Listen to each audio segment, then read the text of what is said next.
Hi, I'm Guy Powell, and welcome to the next episode of the Backstory on the Shroud of Turin. If you haven't already done so, please visit guypowell.com and sign up for more episodes. I am the author of the upcoming book, The Only Witness, A History of the Shroud of Turin. It's a historical fiction tracing a possible history of the Shroud over the last 2 millennia. Today, we'll be speaking with Russ Breault. He's one of the preeminent experts on the Shroud. We'll be talking about a handful of topics and look forward to the discussion. But before we get started, I wanted to talk a little bit about some of the references to the Shroud in the Bible. So in the Bible, there are really 2 mentions in the Gospels of the cloth lying in the tomb.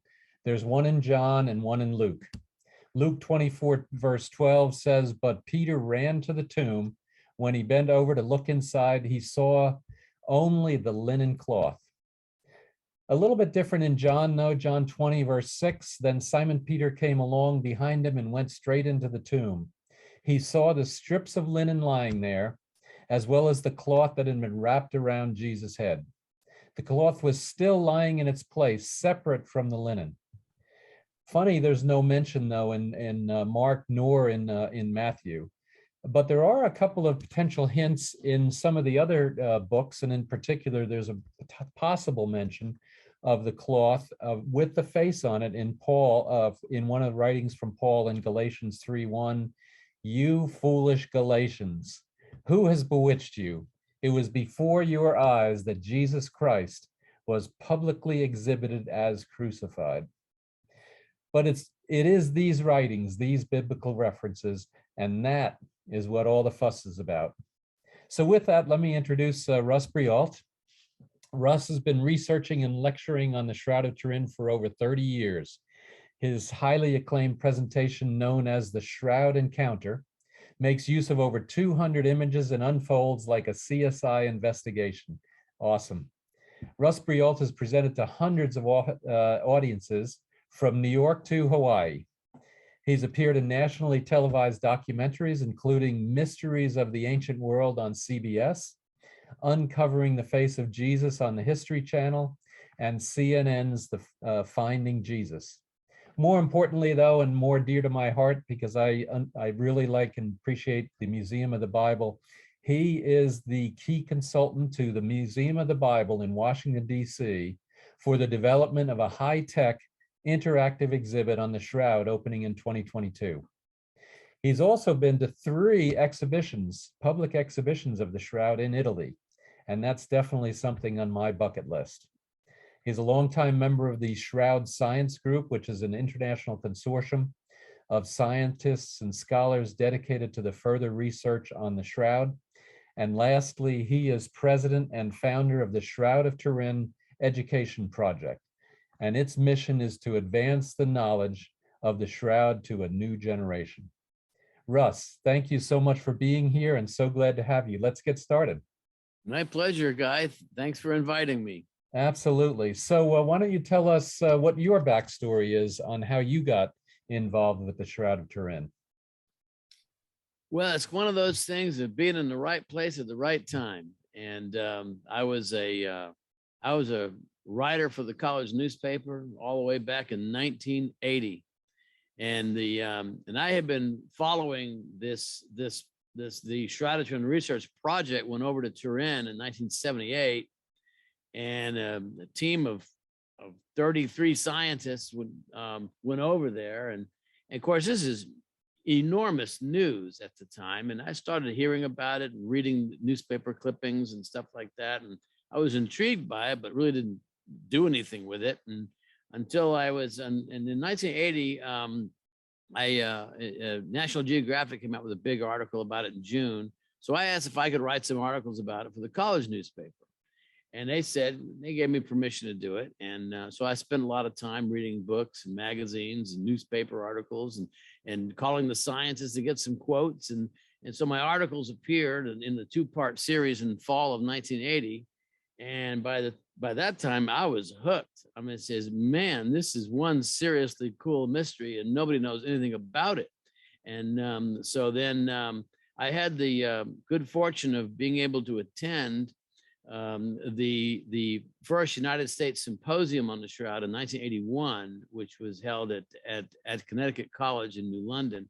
And that's when all the scientists that went to Turin in 78 presented all their respective papers over a 2-day period. And I attended that and got to meet everybody, and I just been involved ever since.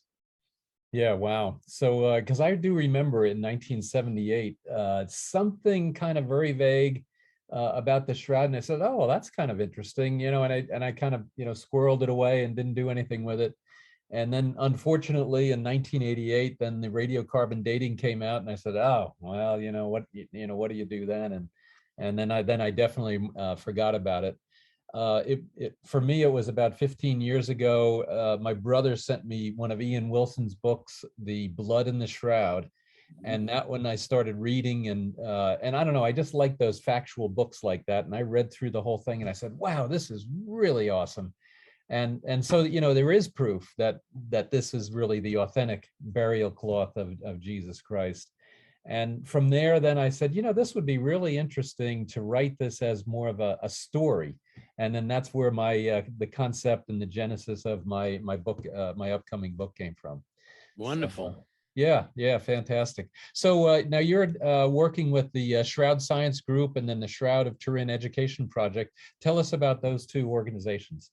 Well, the Shroud Science Group is a consortium of scholars and scientists all over the world, and we collaborate by email. It's just one of those Yahoo. It's Gmail now. It started off as Yahoo, and it's it's a membership only. You have to be invited to join, and so there's a couple hundred of us on there worldwide, and we go on different topics. As someone asks a question, and people chime in based on their expertise, and we're working on new things, and so it's just a great group to be a part of. Yeah, fantastic. And as far as the Shroud of Turin Education Project, that's my own corporation. I brand everything Shroud Encounter. So like if you go to my website would be shroudencounter.com, but it would be part of the Shroud of Turin Education Project. Yeah, and I was on the website. You've got some really fascinating stuff there, and definitely worth a visit if you're interested. Shroudencounter.com. Right. So fantastic. So tell us, what are some of the latest happenings, findings that are going on with the Shroud?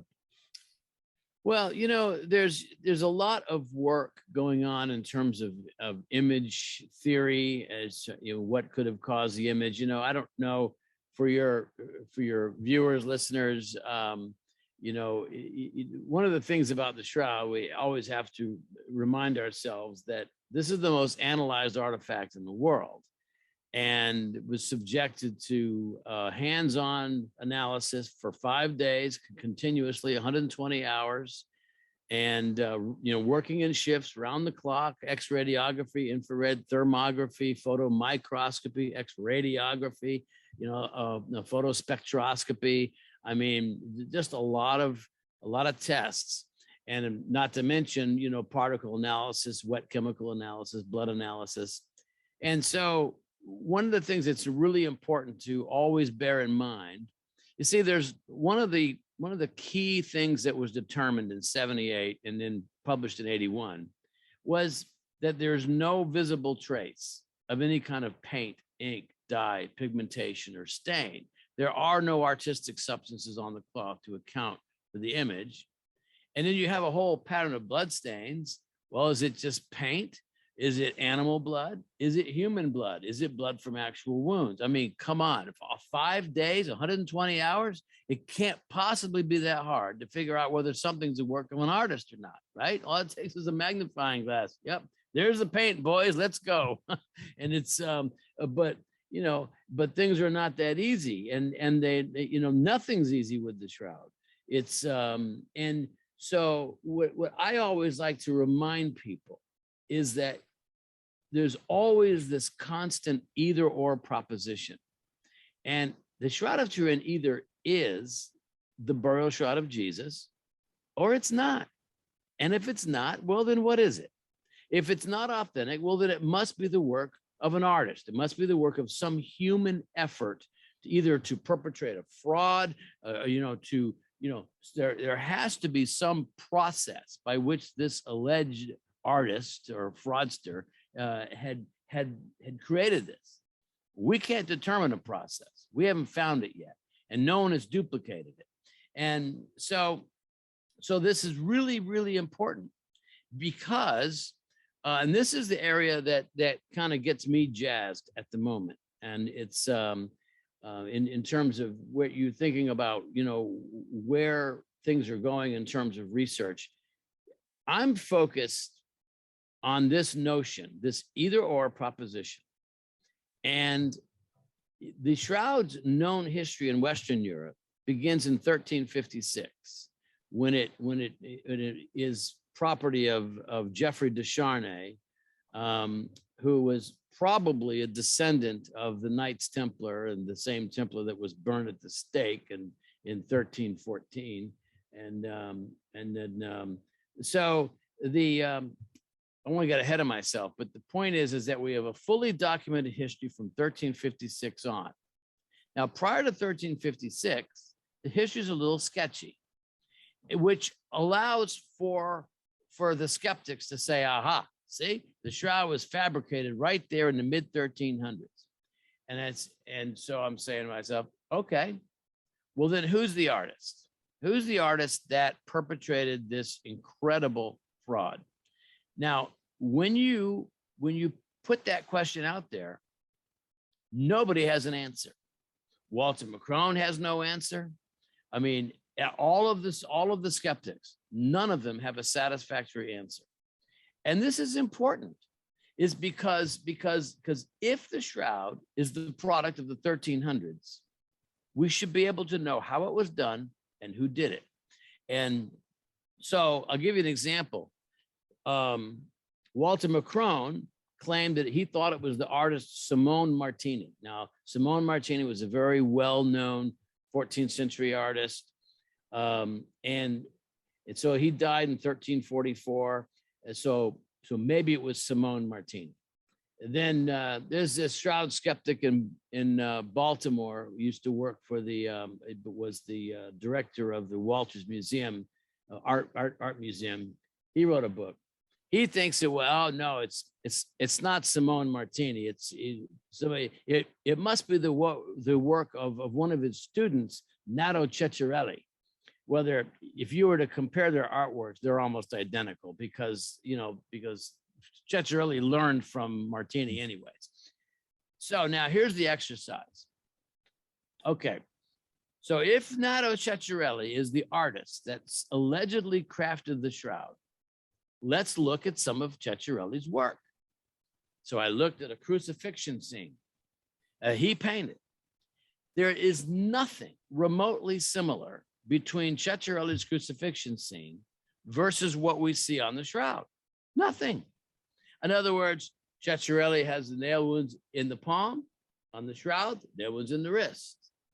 On the shroud, Ceccarelli has the blood dripping straight down straight down from the wound. On the shroud, it oozes down the arm, puddles at the elbow, and then drops down. You barely has any markings around the head for a crown of thorns, and yet on the shroud, we clearly see scrapes and blood flows all around the head. You look at the side wound, Ceccarelli has the blood spurting out of the side as if it was a hose pipe, and yet on the shroud, we see that it oozes out because it's post-mortem blood. The pump is not pumping any. The heart is not pumping anymore, so therefore it's not going to spurt. It's just going to ooze out, which is exactly what we see on the shroud. Not to mention the separation of blood and blood serum, which proves that this is post-mortem blood. So, now on the Ceccarelli crucifixion, he's completely clean in the front. On the shroud, you have scourge marks all over the front, the chest, the thighs, the back. There is nothing that compares. And this is the best that the skeptics can offer. So all I'm saying is what jazzes me, what gets me excited is the fact that, okay, because again, I come back to this either or proposition. Either there is or it isn't. And if it isn't, then who did it and how did he do it? and both Macron and Viken pose these artists as the likely candidates. It's ridiculous. So anyways, that's some of the stuff I've been working on lately. Well, and you're so right too. Even in the Bible says the Roman guard, pierced him with the sword and the spear rather, and he was dead. That was proof that he was dead. So if he's dead, then the blood is not going to spurt out. So right there, that image that he painted is, got one falsehood to it. And the other thing that's interesting too is if they painted this, or if a man painted this, where are all of their practice paintings? So where did they practice painting in reverse? Because the shroud image is a reverse image. It's not a normal image, it's a reverse image.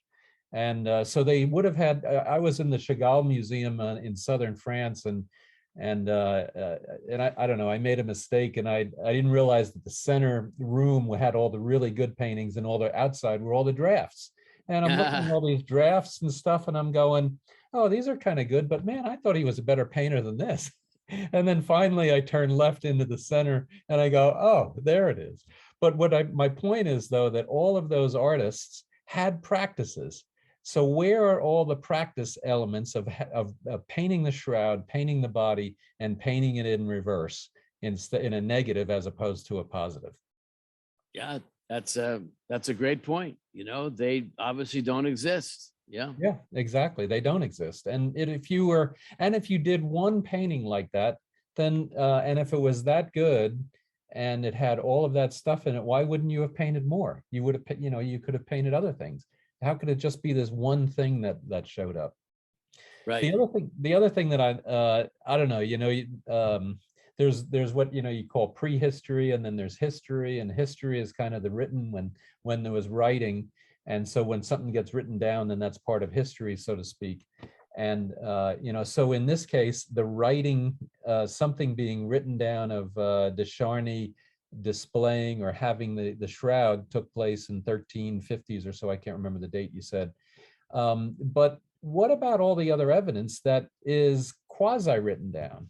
You have then the coins, you have the Pantocrator paintings, you've got the you've got the Prey manuscript and things like that. So what about those things? Well, let's back that up, because again, the shroud has a documented history in Western Europe and France in 1356. That doesn't mean that's when it originated. Now the skeptics would like to allege that, but that's not the case.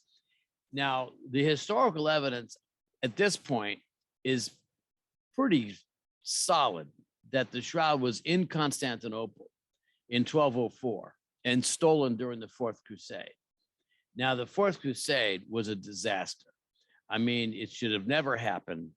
And of course, the Latin Crusaders went nuts when they got into the city and stole everything, all the silver, all the gold, all the ivory, and all the relics of the saints. And there's several references to the shroud being in Constantinople. Not to mention the fact that the emperor wrote a letter of protest to the Pope, Pope Innocent III. This is in 1205, and complained about the Venetians and the French looting their city and stealing everything, and most sacred of all, the linen which wrapped our Lord after his death and before the resurrection, which and he says which is now in Athens. So he tells about the cloth that was stolen and tells us where it was taken to.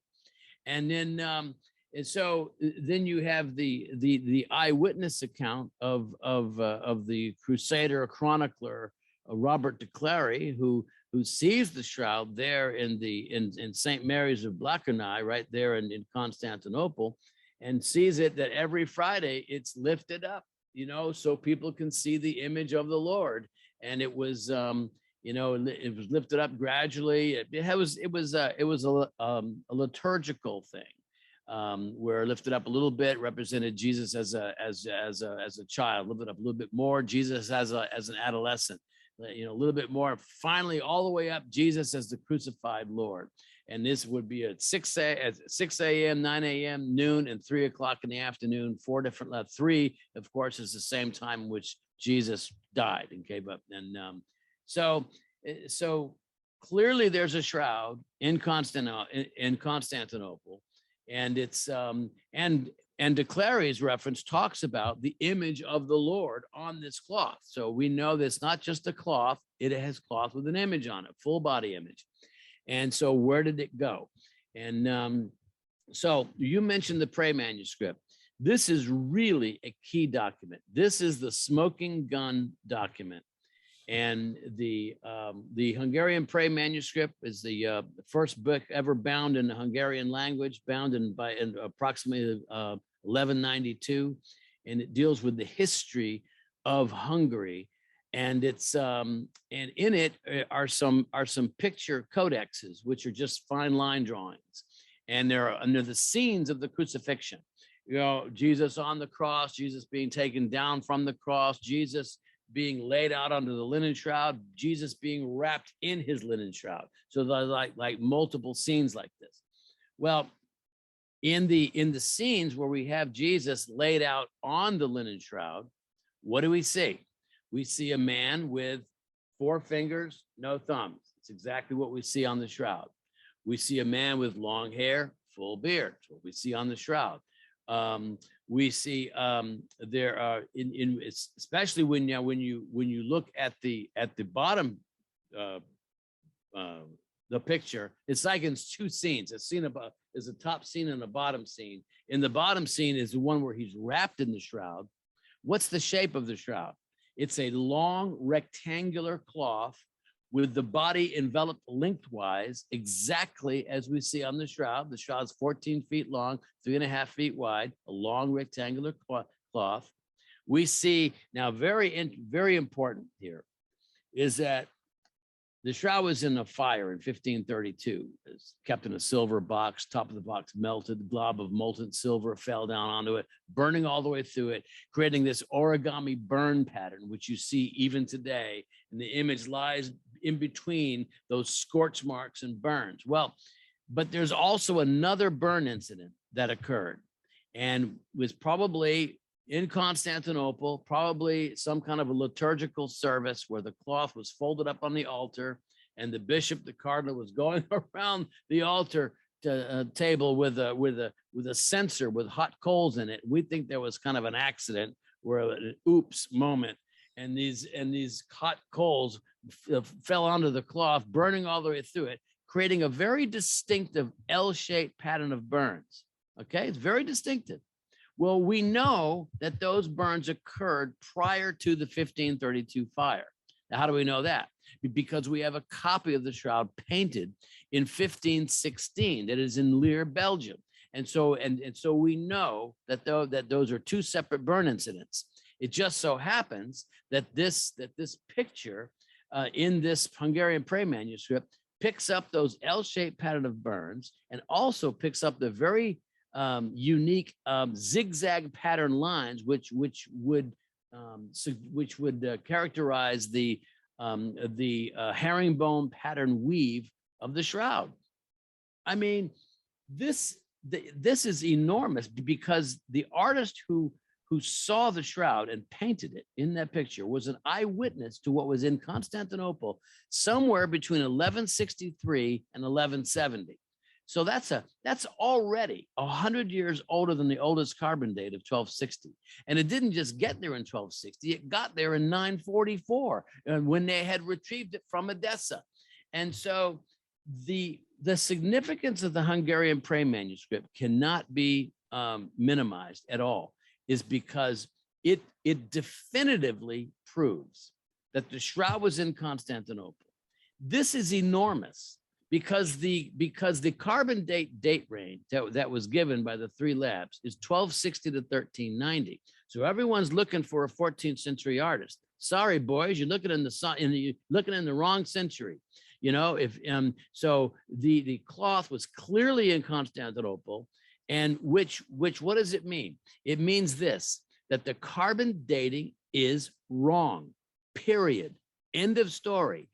I don't know how old the shroud is. I can't tell you it's first century, but I can sure tell you that 1260 to 1390 date range is flat wrong. There's definitely exactly. And and I think one of the problems too that the anti-shroudists kind of bring up is that why is there nobody writing or no evidence of the shroud, especially let's say from 1204 of the Fourth Crusade, that time period, all the way to the 1300s. Well, if somebody stole the shroud and Pope Innocent III found out about it, he was going to excommunicate them. Right. So if I have that shroud, I'm not telling anybody. And so he or they, whoever then took it or borrowed it or appropriated it, then has got to keep it in hiding. And until maybe Innocent III dies or some of the other ones die, and then only then would you start to make it known that, hey, I've got this really cool cloth. It is the Shroud, of Turin, and we took it from whatever. And of course, then there's deaths, and the original taker died or whatever, and somehow it got over to Geoffrey de Clary. What? No, it's not de Clary. It's the Geoffrey de Vergy, I think.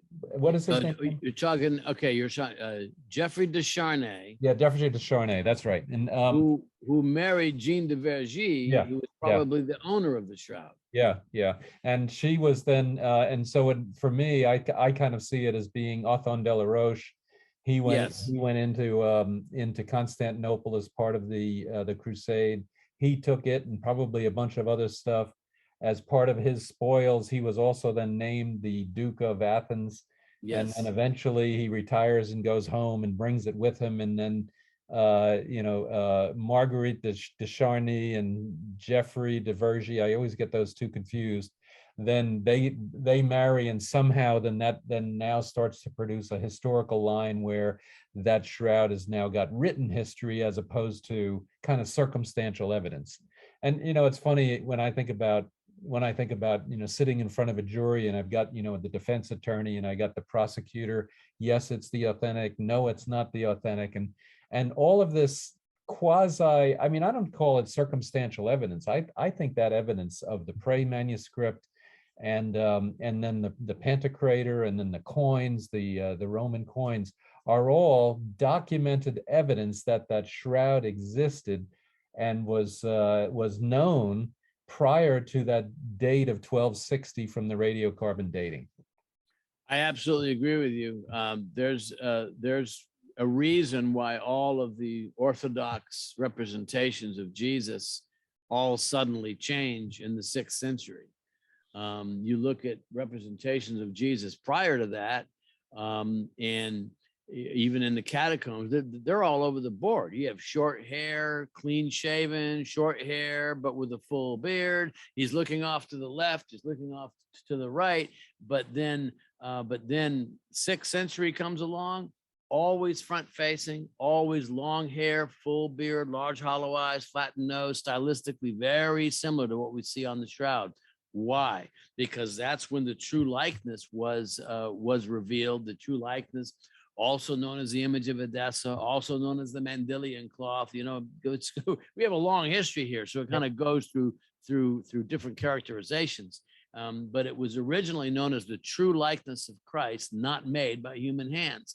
And that not made by human hands, this notion that it's an archaeopoetus image, it means that harkens back to the 2nd commandment of to not make any graven image. And it's almost like they were saying, we didn't do it. We don't know who did it, but we did not do this. And so it's so it really is, tremendously fascinating. And you're right. I think that is, it speaks to the shroud being in existence in the 6th century. And then you got the whole legend of Abgar in the 1st century, where your Abgar is dying of leprosy and sends a messenger down to Jerusalem where Jesus is, and the fame and knowledge was all over Syria at the time. It says so. Matthew 4:24. It says that the knowledge of Jesus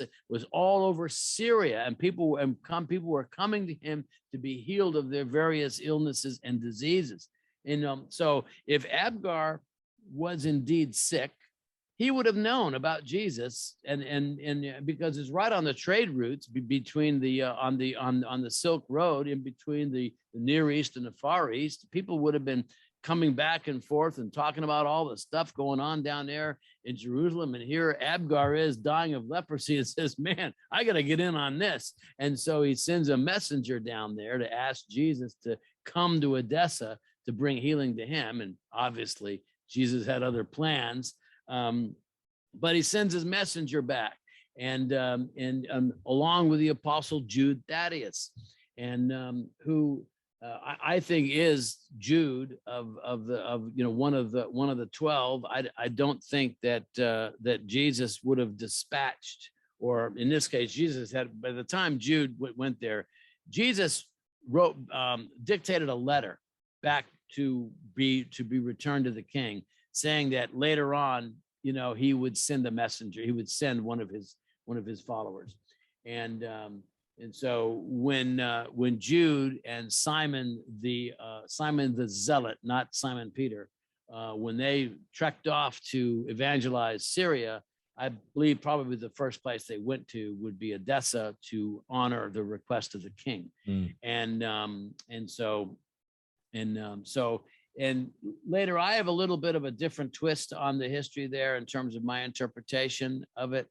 A lot of people think that Jude would have taken the cloth with him at that point in time. I don't think so. I think he went there to basically evangelize and to heal the same way everybody else did all throughout the known world with the laying on of hands. Let me tell you, Jude did not need the shroud for healing. He had that anointing. They all had that anointing. Everywhere they went, people were healed. He did not need the shroud as a prop or as a tool for healing. So he would heal them with just like he healed everybody else with the laying on of hands. And then Abgar is healed. He becomes a fervent believer. And then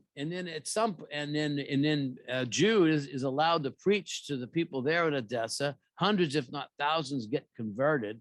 The record shows that over the course of time, about 60,000 people got converted in Syria through the ministry of Jude and Simon the Zealot.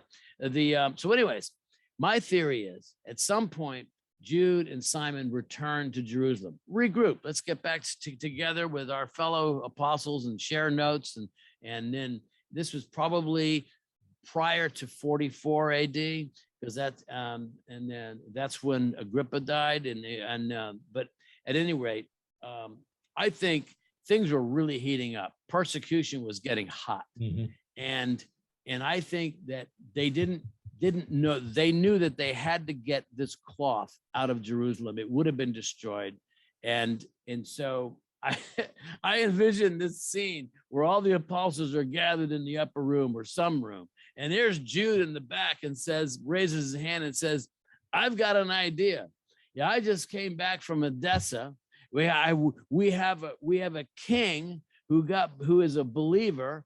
He's a king of a fortified city, a walled city. I mean, it said, let me bring it back to Edessa. I know that Abgar would take care of it."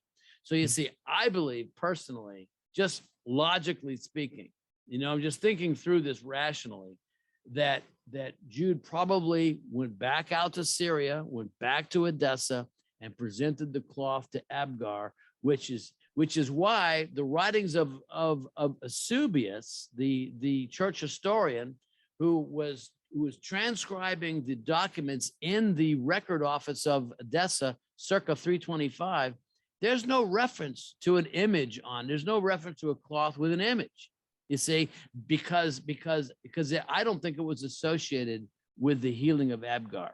I think Abgar was healed with the laying on of hands, and then the second time Jude brought the cloth to him for safekeeping. That's just my little twist on the history. And Well, and having to get it out of Rome or the Roman controlled areas was pretty critical. You have certainly there's a lot going on. You have the Jews and the hierarchy of the Jews going after these proto-Christians, and then these proto-Christians, which are mostly Jews, are saying, hey, we can't show an icon because that's against our religion, because at that time they thought it was against it, so they didn't want to show it. And but yet the 12, to your point, knew that this was such a valuable cloth. Not only did it have this image on it, however it got there, but it had his blood on it. Yeah, right. And so then it had to get out of the potential conflict that might have been coming. When you get into the 70 AD, then it's probably really close. So it had to have gotten out of there before that in order to be protected. And I think that was whoever was in charge of it at that point realized it had to have gotten out of there then. So yeah. All right, well, fantastic. I mean, I could go on, and I know you could too, and it excites me to talk about it a lot. But so tell us about what's going on at Museum of the Bible. Man, February 26th, opening date. Anyone listening, watching, you got to go. It's you don't have to be there on the 26th of February. That's just an opening conference. I'll be there speaking. A couple others will be there, but it'll be open from February 26th to the end of July. And so Washington's a beautiful city to go visit. All the Smithsonian's and the whole National Mall and all of the monuments. But man, Museum of the Bible is the third largest museum in the city. 400,000 square feet, 6 stories high, state of the art, it's gorgeous. And it's and so we've been working with the museum over 3 years now to develop an exhibit on the Shroud. And it's finally opening. I've been an advisor to it, and it's very excited about it. This is $1 million exhibit. So there's going to be interactive consoles and displays. It's you walk into it and you feel like you're walking into a church, the way that they have it set up, and they have 5 different sections that you go into that you as you walk through, and 8 interactive types of displays. And so it's going to be awesome. It's going to be the best thing ever done on the Shroud to date in terms of exhibits. And it's so you got to go. This is make your summer trip this year to Washington D.C. and go see this exhibit. Can't agree more. I've been to the Museum of the Bible 4 times, each time probably 2 or 3 hours, and I still haven't seen everything. No, it is just so, the whole museum is great. And then I am going up for the 26th, and so we're going to meet face to face then. Oh, wonderful. Yeah, but I'm also going up on the 23rd, and I'll be there too. Oh, okay. So we'll see. I'll see you there on the 23rd, and so definitely looking forward to it. It's an awesome. The museum is definitely top class. They have put so much good material in there. They have some really great stuff. And then when I heard that they were doing this exhibit on the Shroud, I was like just overjoyed. And so definitely looking forward to being up there and seeing it and getting involved in that. So fantastic. I'm so glad you're involved in it. That's really great. We'll get to meet face to face, even though we both live here in Atlanta. Yeah, that's very exciting. Yeah, it really is.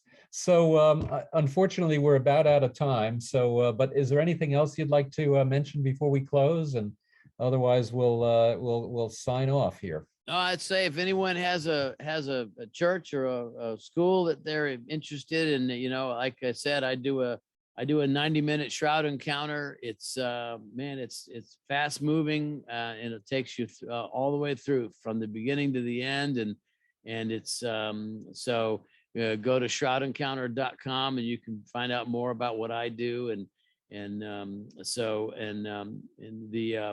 Guy, since we live here in Atlanta, we need to get together and do a little lunch sometime. So absolutely. Yeah, so no, glad to. Let's do that.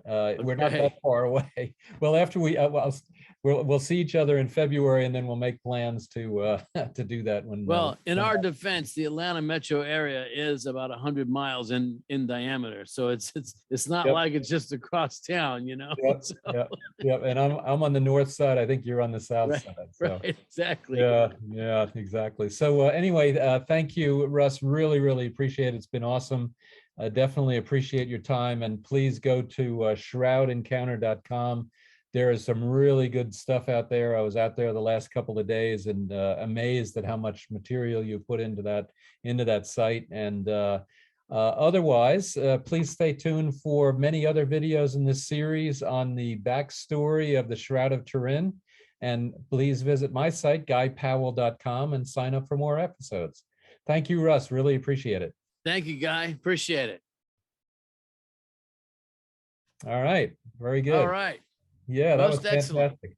Yeah, no, I really appreciate it. You're you know, when you're talking, I'm like, I'm trying not to interrupt because there's so many good things that you're talking about and stuff like that. And I go, oh man, it's really fascinating. And it's just, I always enjoyed the CSI program and how they then used forensic whatever to, to figure out what happened. And it's the same concept. It's then, you take a piece of information here and here and here, and then you're starting to weave together a real story that makes sense. So it's Well, it's a crime scene. Yeah. I mean, you have the murder of an innocent man, and you have a body that disappeared. And so you have the question of, does this cloth provide clues as to what happened to the body?